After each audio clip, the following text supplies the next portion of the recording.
Is that the start or the finish? Oh, that's the start. Okay. What's going on, YouTube? It's your girl, Shanita Kiana, and I am here to do a review of Real Housewives of Potomac, Season 5, Episode 1.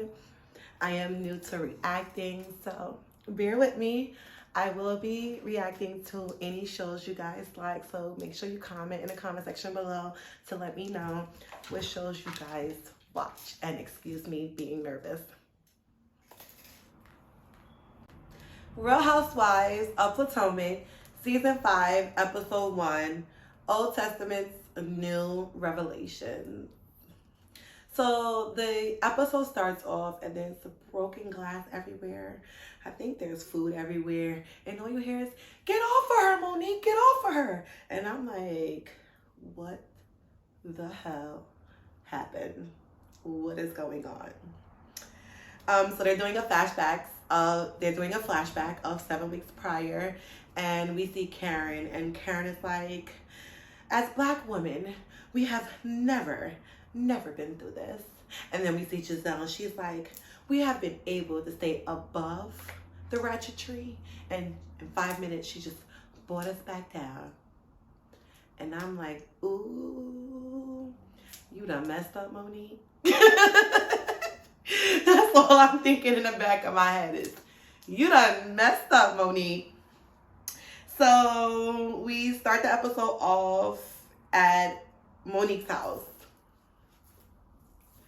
So we start the episode off at Monique's house, and she is on her way to Karen's house to talk and catch up. I like Karen and Monique's friendship. I feel like it's genuine.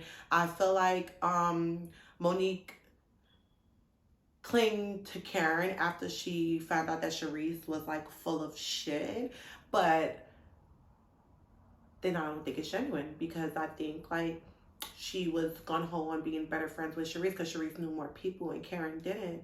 And then because it didn't work out with Charisse, Karen was the next best option, I feel like. But whatever. Anyways, so she is talking to her husband. She's talking to her husband, Monique and Chris are talking, and they're talking about having another baby. And Chris is finally like, I'm done. I wanted 10 kids, but after this one, I don't want no more, because we could not even have sex. Like, I don't even understand what's going on. But that happens when you have kids. Sometimes it just breaks the coochie and you just can't do it. So definitely understand what's going on there. And then we're introduced to Takala, which is Monique's bird. And I'm just like, girl, you found someone to talk to? Because nobody want to hear you talk all day? Nah. That's what I'm thinking in the back of my mind. But I love Monique. She's beautiful. So I'm not even going to do her like that. But she got Takala, which is Black Panther Takala. Rest in peace, Black Panther. And she's potty training. She's potty training her bird. I mean, full blown, taking him to the paper, letting him pee on the pee pad. Like, she's full blown potty training the bird. I admire Monique because she's a smart girl. Like, she can do anything. Like, and you can tell, like, she's really smart and motivated. But she seems like she has like a bit of ignorance about her that is like a blockage from something. I don't know if it's success because she's successful, but it's something in her that's like a little bit ignorant. I don't know. It could be the hood in her. I have it in me. So, not judging. Then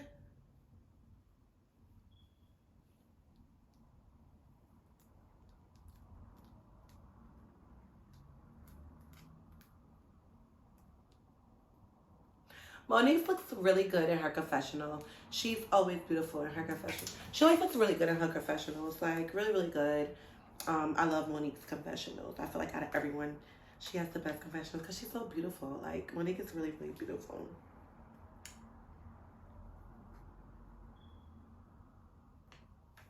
So we get to Karen's house. Cut. Oh my God. Okay. So we get to Karen's house, and Karen is petrified of Monique Bird. She's like, what are you doing here with this parrot? And then we get to Karen's confessional look, and Karen looks like she birthed Takala. Like, I'm like, Karen, what is this orange feathery ensemble? Like, you look like you're the bird's mom. Like, what's going on here? So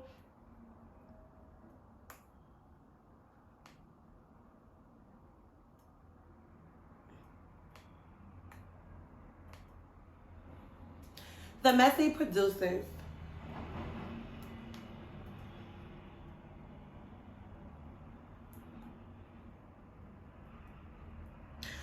So the producers asked Monique, how does she feel? No, scratch. So Karen gives Monique a tour.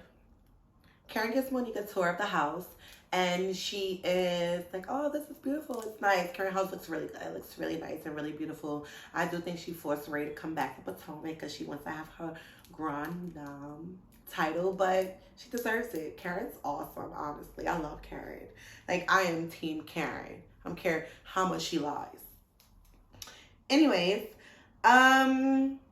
so they do a tour of the house, and the producers ask, they do a tour of the house, and the producers ask Monique, how do you feel about Karen's house? And she's like, it's fine. It's cute for her. Like, and I'm like, Monique, you did not have to do all that. Like, yeah, she was like, no, I'm not trying to be shady. But that's shady, saying that, period. You could have been like, that house is beautiful. It's amazing. Like, I love it almost as much as I love my house. But, like, you didn't have to be, like, shady like that towards Karen. So, I didn't like that. You know, I ain't like that. That's all I'm going to say about that. Next, we have... I'm sorry, guys. I'm looking at my notes. I got my notes down here on my computer.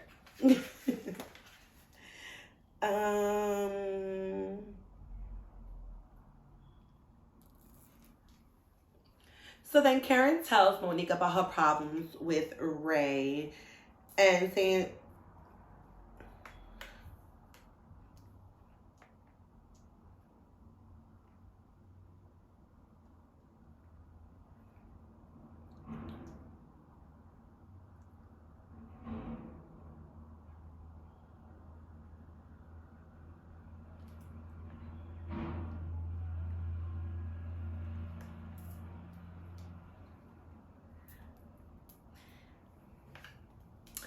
so Karen starts to discuss problems between her and Ray. She says that unfortunately they're at a weird place in their marriage where she is, when they first married, she was 30, he was 50. Now she's 50, he's 70. So she's at this place in her life where she's flourishing, and he's at this retirement stage where he's like, I just want to be old and relax and want my wife to take care of me. And now she's this mogul, so she's like not that anymore. So it's causing like a bit of problems between Ray and Karen. So she tells Monique that she's scared. Like, she's never been in a bad place like this with Ray, where he's like, I never even saying I love you. And that's really weird because Karen and Ray seems like they really love each other. So I really hope it's word. And here we go. Karen has her storyline. Karen always have her storyline. Like,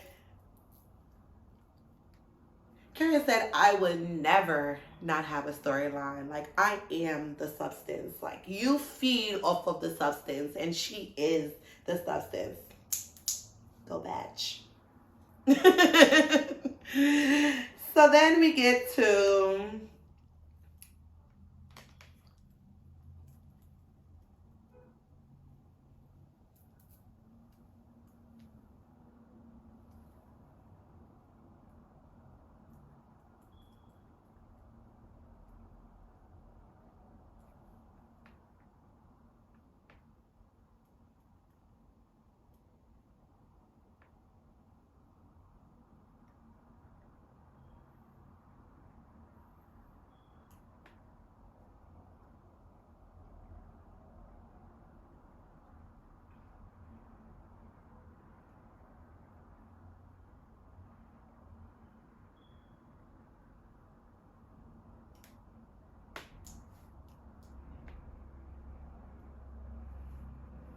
So we get to Giselle's house, and she is fixing up, and her kids are unpacking their cabin. So Giselle says, "How are you guys girls doing? Let's call your dad." Scratch. So we get to Giselle's house. Scratch. So we get to Giselle's house, and she's unpacking boxes with her daughters, and I love her daughters. Giselle's daughters are so honest, so blunt, so truthful, and so real. Like, she's what they, like, they are what, she's what they need, or they're what she needs, not the other way around. She's what they, okay. They're what she needs, because they literally ground her, put her in her place, tell her the truth, and they be so real. Like, I really admire those young girls. They are really, really smart, little positive women. I really like them. So she calls their dad, and she's like, "Your dad wanted to speak to you and know how your first day at school was." And the girls are like really awkward. Like, he's on the phone, and they're like, yeah, so hi, Dad. Yeah. Who are you again?" Like, like, that's what it feels like. And I'm like, oh, okay. Is this really happening on TV? How awkward. Like, this shit was so awkward. So she hangs up the phone, and she's like, "Why were you guys so awkward? Like, what's going on?" And they're like, he only calls us because he wants to be with you. Like, he literally calls us and call you to tell you that he calls us. It doesn't seem genuine. It doesn't seem like he really wants to talk to us. And I felt really bad when a girl said that, because if they can pick that up and can feel that their own dad is not genuinely into them, that's hurtful. And he isn't shit, but Giselle isn't shit. So they must belong together. Moving on along.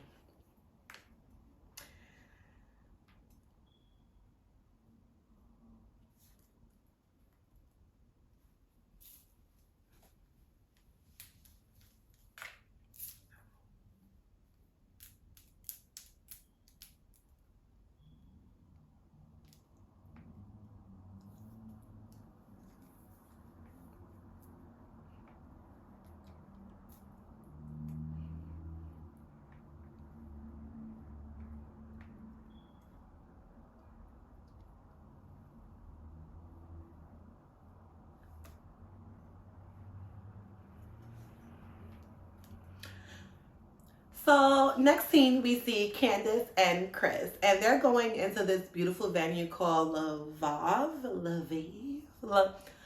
something, and they're looking for a venue to do their 1 year innovation. Congratulations to Candace and Chris. I love them. I think they're so cute together. Congratulations. So the venue lady, she starts to show them around and like tell them what's going on with the place, the weekend prices, the day prices, open bar, cash bar, and she says it's $22,000 with an open bar. I mean, with a cash bar.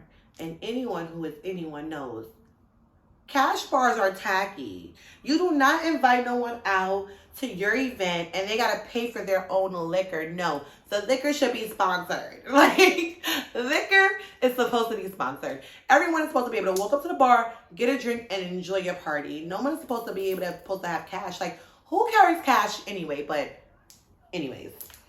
So I'm like, Candace, I hope you do not pick the cash bar. So she's like, her budget is $5,000 and this place is $22,000. And I'm like, Candace, why are we here? What are we doing here? So once again, her storyline is being broke and needing her mom. Moving on along.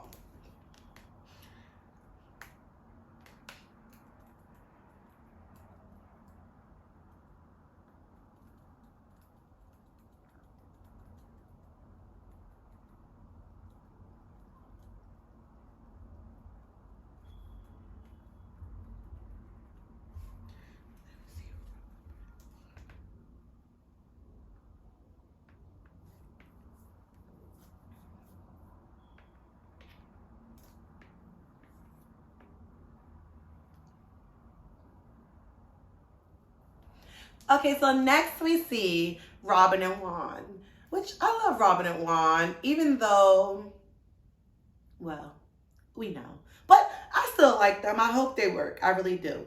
So they're talking with the kids, and their boys are bad and they're amazing though. Like all kids are bad. It's not really bad. It's just active. Kids are active. They're not bad. They're just active. So we see the kids, and the kids are like, "Ma, can we move back into our old home? Like, we can't even run in here. Like, we cannot do anything in this little ass house. Like, what's going on?" Like, the kids are like, this ain't it. This ain't it. We need the old house, the rich house, like the house where we had money. So she's like, all right, hold on. Let me talk to your dad. Go upstairs, y'all. Let me talk to dad about this because I've been feeling the same way. We on the same page. I see y'all. So she's like, Juan, do you think we are like close to buying a home? And he's like, yeah, like I'm ready to like get a bigger home. But she's like, you don't think that we need to like work on something before we get a home? And he's like, yeah, we should definitely like strengthen our relationship. And she's like, no, we should get married before we buy a house. Like, we're not buying a house together and we're not married. That makes absolutely no sense. No sense. And he's like, yeah, definitely. I definitely agree. We should get married. And, you know, that's going to happen. That's definitely going to happen. I hope so. Because I feel like Robin has been dumb this whole relationship with Juan. And she stayed around being this ride or die. And whether he deserved it or not, it's not for me to tell. But I hope she gets the benefits she finally deserves. Like, I hope she gets the real him and, you know, like, gets what she deserves from waiting around all the time. If you're going to wait around for a fuckboy, you better be blessed and spoiled by him when he's ready to actually settle down and stop cheating and being an asshole. But I really like Robin, especially when she's not around Giselle. Like, when she's around Giselle, she's the biggest mean girl bitch. Sorry for my language. But when she's not around Giselle, she's the nicest, sweetest person. And I love Robin. Like, she's such a down-to-earth home girl. Like, loves sports. You know, like, I like her vibe. Like, if she wasn't Giselle's friend, I probably would like her.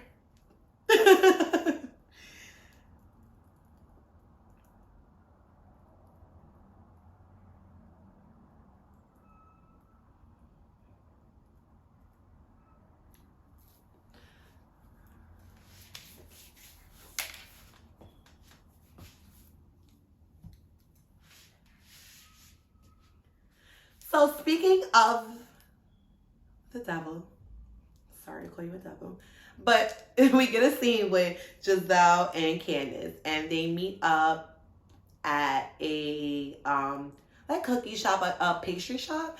So they're looking at pastries to get for Candace's anniversary, 1 year anniversary party, and they come in, and I'm just like, Candace has to do a scene with Giselle because, you know, it's a show and she has to act like she like her or whatever. And she would genuinely act like she like her. I think she probably does. Anyways, I hate Giselle, but okay. Let me not say I hate Giselle. I'll take that out. Edit out. So they bring out a bunch of desserts and they start talking. Immediately Giselle says she does not like carrot cake. And Candace was like, I love carrot cake. Like, who doesn't like carrot cake? Like, what? Like, that's weird because carrot cake is amazing. I love carrot cake. Like, who doesn't like carrot cake? It's so sweet and it's so good. But whatever. So she's like, hey, is everything okay between us? Are we good? And like, how's Jamal? And Candace asked, how's Jamal? And Giselle seemed a little hesitant to like answer the question. She's like, he's fine. So Candace is like, what car is that you pulled up in? I see some little Mini Cooper thing with the Gucci symbol on it. Ugh. And she's like, oh, that's Jamal's car. He's out of town and he left it at my house. And I am, you know, just babysitting it for him. And we're all like, okay, if you say so, Giselle.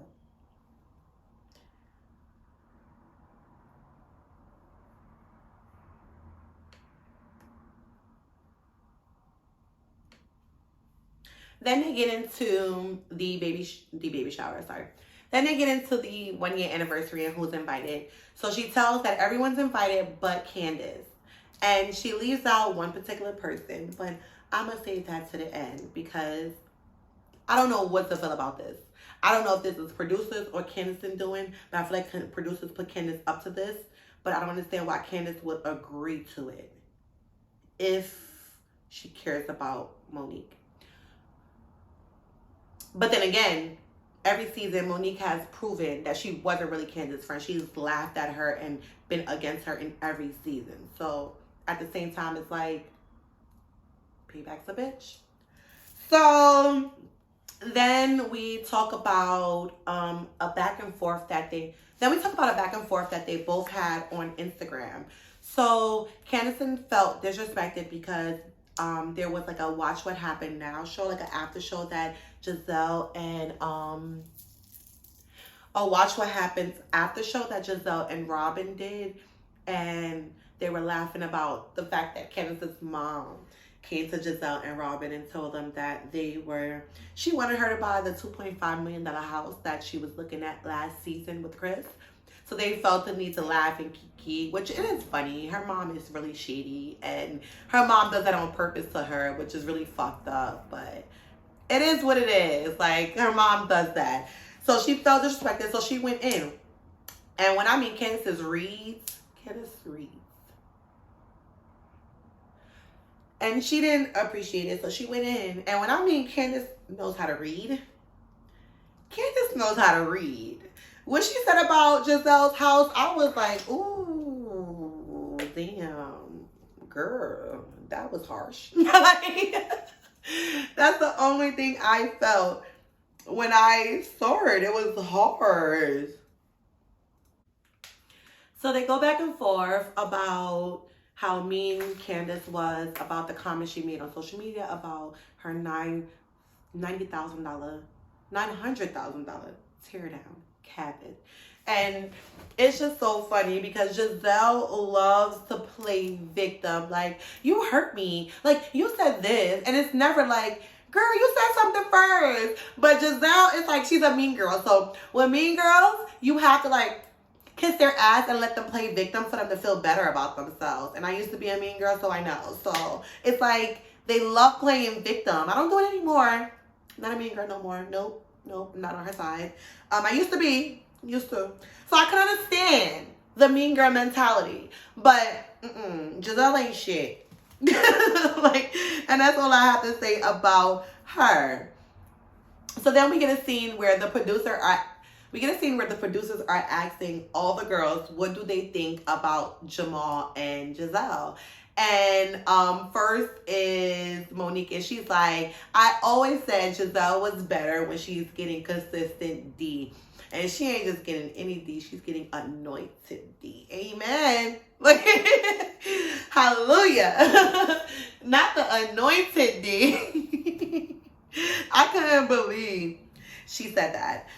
So then we see Robin, and Robin's like, I would have never thought that Giselle and Jamal would get back together. Like, I would have thought I would have been a fool before. Like, they would have got back together. I'm like, you are a fool. Like, Robin makes it so easy for people to read her. But anyways, then we see Karen.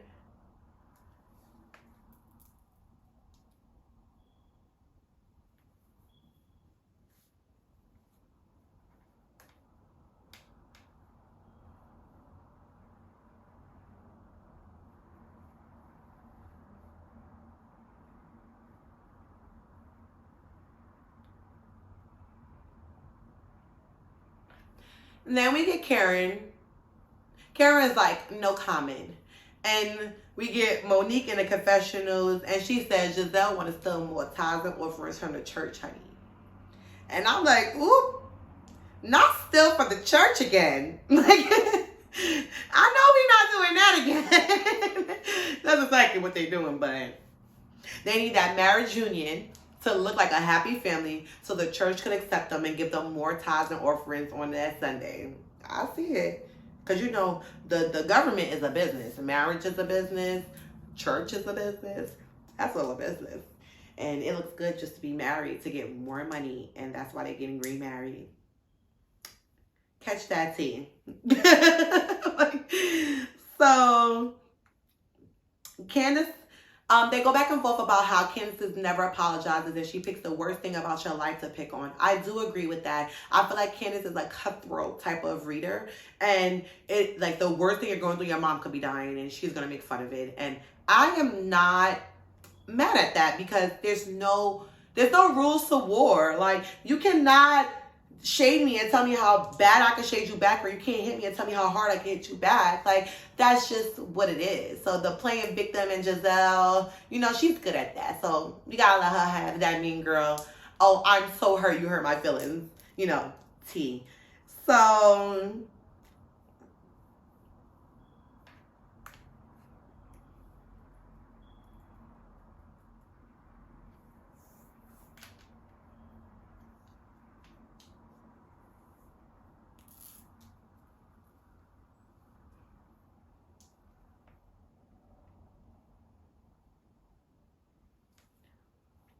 yeah, she definitely needs to learn how to apologize.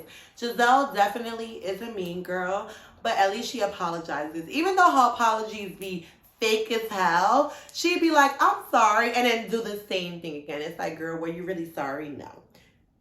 So come to think of it, I would prefer someone who did not apologize because they didn't genuinely mean it than someone who apologized and keep doing the same thing. Like, that's fake as fuck. Like, Giselle's fake as fuck. Like, I would prefer Candace. If you don't mean it, don't say it. At least I know you're a real ass bitch. This dinner definitely gave me frenemy vibes. Like, definitely, we're frenemies. Which is, this video definitely gave me frenemy vibes. Definitely, we're frenemies. Like, that's what I picked up on. So then we have a scene with Ashley and Monique bonding. We have a scene with Ashley and Monique bonding over their babies and breastfeeding and nursing and just all types of things that no one gives anything about. Sorry to be so mean, but they're both getting on my nerves. Sorry. I don't understand why Monique wants to be Ashley friend. Like, I feel like it's out of like ladder climbing and out of convenience. It's like, it reminds me of what everyone was saying about her being a ladder climber. Like, Ashley is like the most messy, the most toxic, the most like disgusting person on this cast. So why would you want to align yourself with someone like that? So it's weird. It makes me feel like she wants to be friends with Giselle so bad that she's willing to align herself with someone as nasty as Ashley to get into Giselle's good graces. The headphone piece is in there, so I'm not going to be able to hear it. It's recording now? Yeah. Okay. All right. Thank you. So,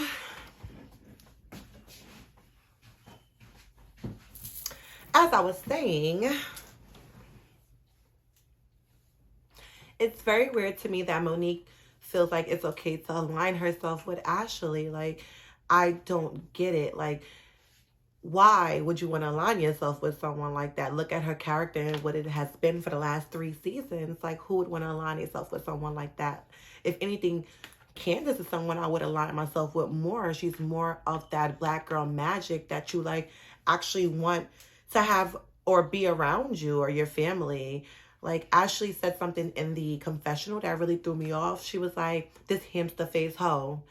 And I just feel like she gets away with saying a lot of like ghetto terms and a lot of like unclassy things because she's like a light-skinned white black girl. Like, because if me as a dark-skinned girl would say, you hamster face hoe, I'm considered ghetto. Like, but because she's white, she can talk like that and it'd be okay. I don't know. That's a little trouble bone for me, but moving on along.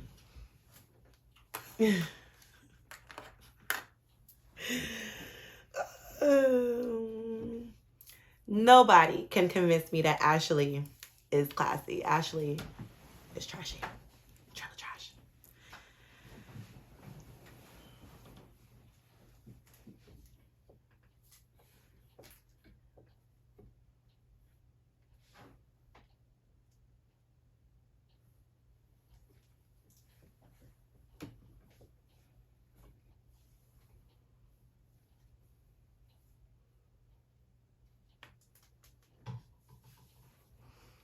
Okay, so now it's time for the party for the 1 year anniversary. It was really nice. It was beautiful. She pulled it together really, really well. I was really, really proud of her. I really, really love Candace and Paul. I mean, Candace and Chris. You got me saying your name in the review. Okay. Sorry. Oh my God. So we're introduced to Wendy. First, everyone's outfits looks great. Everyone looks great. It's denim and diamonds, which I feel is awesome. Diamonds and denim. I kind of want to do a theme like that. That's amazing. Everyone looks great. Monique walks in. Karen walks in. Karen looks good. Her mom comes in. And everyone is just vibing, having a good time. Wendy comes and we are introduced to Wendy. And I love Wendy. Wendy is Nigerian. She has a husband and he is so cute. Her kids are so cute. She is a doctor. She is a professor at a university. She is like the epitome of black girl magic. Like, she's amazing. And Karen makes this shady comment like, yeah, Wendy, I know of her. I'm not impressed. And I'm like, Karen, I love you, but she is very impressive. Don't do it. Don't do that. Don't do that. So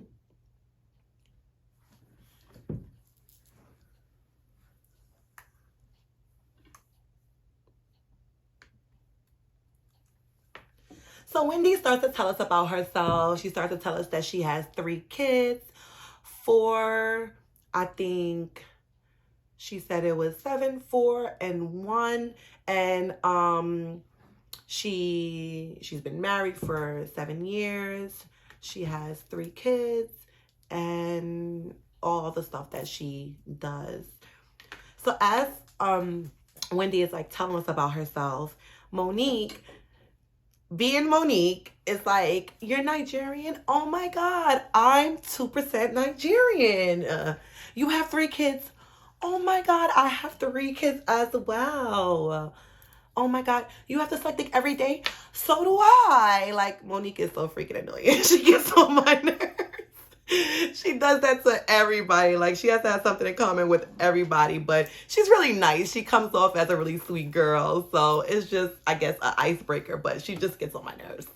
And then, I feel like in real life, I would really like Monique because I feel like everything she's into, like, I'm really into. I think I've said that before, but she just gets on my nerves around this group of ladies. I don't think these are the group of ladies she needs to be around. Like, I feel like she's an amazing person. It just cannot come out around these women. Most of them are haters and crazy anyway, so. Next.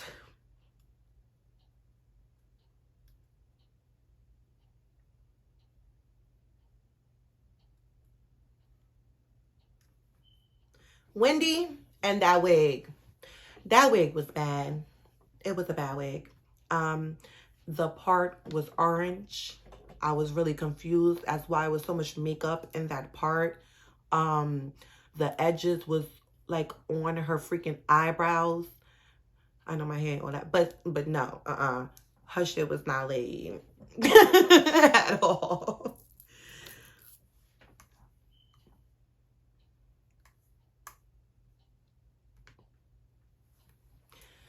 So now Giselle arrives and they introduce Giselle to Wendy and she gives this like, hi. And the hi literally reminded me of season 3 when Candace was introduced to Robin and Robin said hello but didn't even remember the next day that she was introduced to her. Like, I feel like the Mean Girls have a nice, nasty way of just being like, you're irrelevant. And it's so uncontrollable. Like, it's so normal for them to do that. It's so natural. Like, they don't even mean to be bitches. They're just naturally bitches. Like, it's so crazy. So they take Giselle straight outside right after she comes into the party. Like, she doesn't even get a chance to get a drink. They're like, no, come on, we gotta talk to you. And I'm like, here goes the mess already. Like, damn, the season just started. Ain't no drama. Y'all about to create some drama. Like, oh my God. So here go Candace, it's Candace's party, so she has to start the drama. She's like, I just want to make sure you're okay, because we got into our little back and forth at the brunch for the desserts. And Giselle's like, Candace, we're okay. If we weren't okay, I wouldn't be here. Like, what are you even talking about, girl? So she's like, no, I just want to make sure because, you were a little angry. She's like, I wasn't angry. Like, what? Like, Giselle is confused. Like, what is going on right now? So then, it was Candace and Candace and Karen took Giselle outside, and they both were like grilling her and asking her if she was okay. And Wendy, why I keep getting their names mixed up? Giselle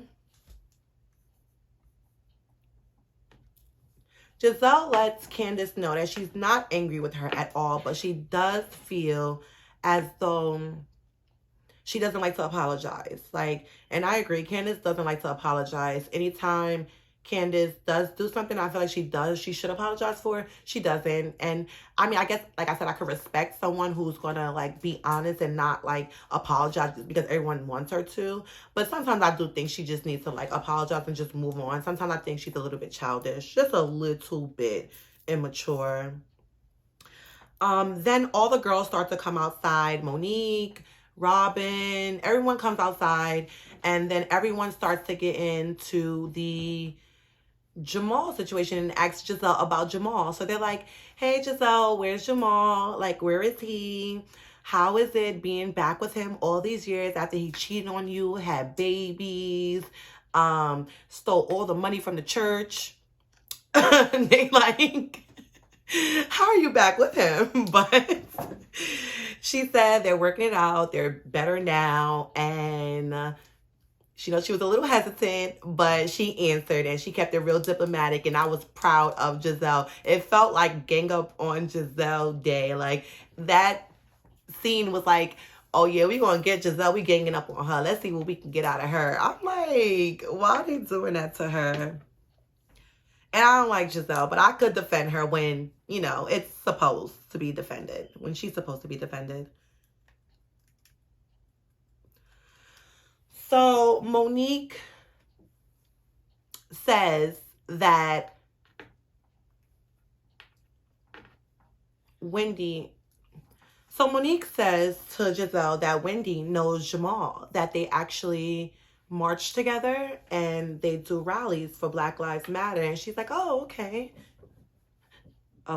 Like, I feel like that was really uncalled for. Like, what was the point of bringing up the fact that she knew her ex-husband? Like, that kind of was messy of Monique for someone who don't like people talking about families.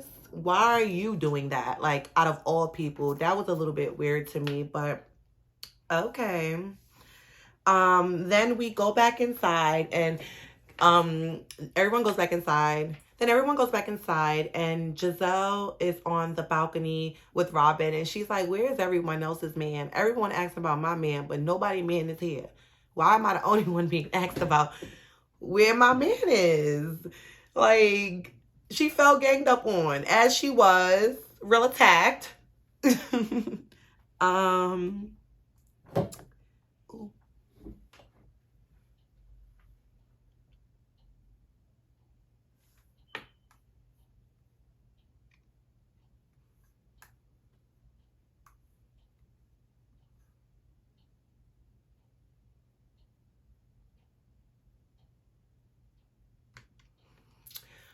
Then everyone goes inside and it's time for the speech of the night. And it's two speeches, which is Karen and Candace's mom. And Karen gives a speech about her and Ray and how marriages work and how you have to work on it. And everybody is like, Karen, no one is talking about you and Ray. Like, we want to know. We just needed some advice. And Giselle and Robin is like, why we can't make a speech? We got advice too. We've been married before. Not successful. Not successfully. You haven't had successful relationships. We don't need no advice from you. And then her mom gives a speech about how she's happy that her son-in-law gets to make love to her daughter. And everyone is like, please take the mic. Take the microphone. Please get the mic from her. She's drunk. And that is how the episode ends. I did want to bring up two things that I really, really wanted to bring up from last season. Candace rides for Karen. Everyone thought last year that the attacks that she was doing on Ashley was for Monique. It wasn't. It was for Karen. She was attacking people that came at Karen. She rides for Karen. Anyone who come at Karen, Monique is going to come at them. But I just think she came at Ashley about the wrong thing. Like, she came at Ashley about pregnancy and babies. And yeah, that was the wrong thing to come at somebody about. You don't come at somebody about babies or pregnancy. But I do want her to try again this year. And hopefully this year she's successful. Because I'm with the Ashley takedown. It's just, it got to be done right. Like, damn, she made us be on Ashley's side last year. I was so freaking pissed. Like, shit, she did it so wrong. Like, I just can't believe it. And I wanted to address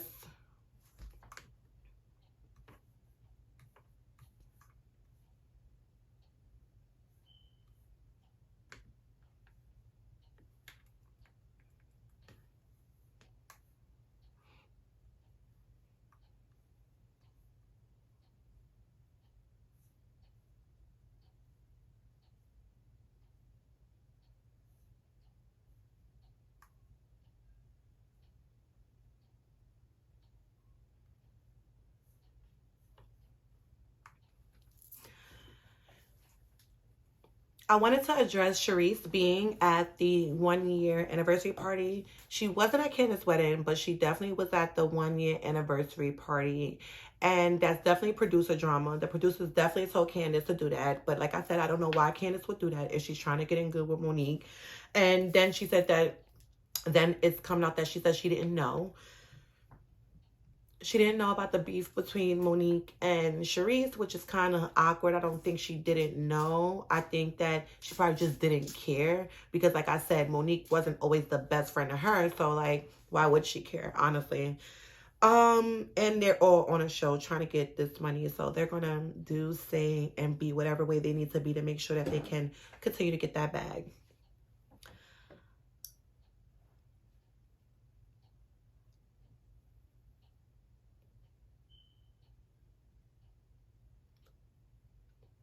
I liked Charisse. I actually really did like Charisse on the show. I think she was a shady bitch, but she was really, really good. Like, she was, I feel like she brought enough drama to the show for her to stay on. I don't know why they took her off the show. Like, I really liked Charisse. And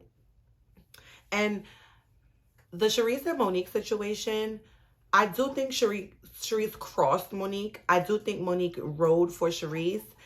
But that's where Monique went wrong. She tried to have Charisse on her side against Giselle and them, thinking that she was going to go up against people that she knew for over 20 years. I feel like that was a big mistake on Monique's part, that she even did that. Like, you thought that she was going to go up against her friends for 10 years for you, who she just met, and it did not work, and it backfired on you. And now you got all this stuff coming out about you, and it's just like, damn, Monique, like, damn, girl, like, you sure you know what you're doing?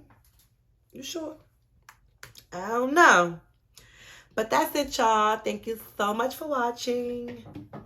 I don't know how to end the video. I didn't get that far yet. Yeah, that's a good end. Thanks for watching. I'll see you next time. Bye-bye. Okay. All right, that's all I have. Thank you so much for watching. I'll see you guys next time. Don't forget to like, comment, share, and subscribe. Bye. Okay.